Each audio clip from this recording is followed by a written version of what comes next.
friends, in this video we are going to learn how to add business description in Google My Business profile.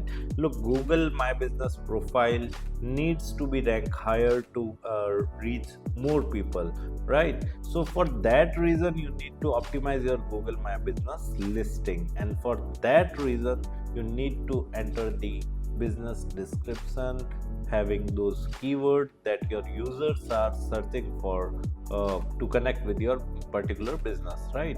As you can see, I am onto Google and I have just simply searched my business name, or you can search for my business keyword using the same Gmail ID from which you have created your Google My Business listing. And here you need to click on edit profile, and here there is the description. You can click on pen button and you can simply enter the description, whatever the description you want.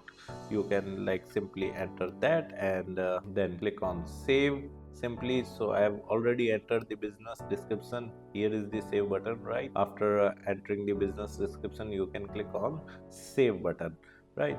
But make sure that your business description should be SEO optimized. Then only it will help your business Google My Business listing to appear in top of the search results on Google or Google Maps, right? So for creating a SEO optimized business description, make sure to include those keywords that your probable audience are searching for, right?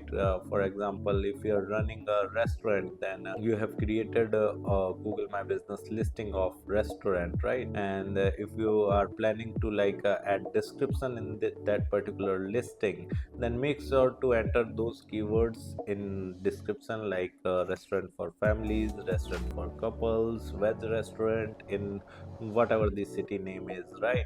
So make sure to include those keywords that you think that users searches for connecting to your business, right? And create a healthy description. Don't overstuff your keywords, right?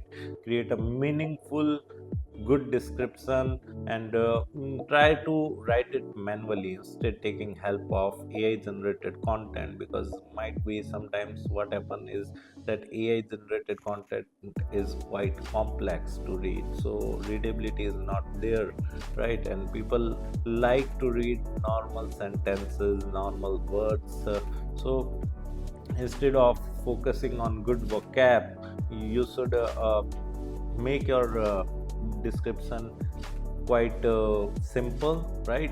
Concise, and then you can simply click on save. So this is how you can add description in your Google My Business listing. If you want to learn digital marketing course in detail, then kindly check out our video description. I have mentioned my website link over there. Just simply visit to our website, explore our digital marketing course, and you can purchase the course from there. Thank you so much. If you want to learn digital marketing for free, then subscribe Digital Bikana YouTube channel right now.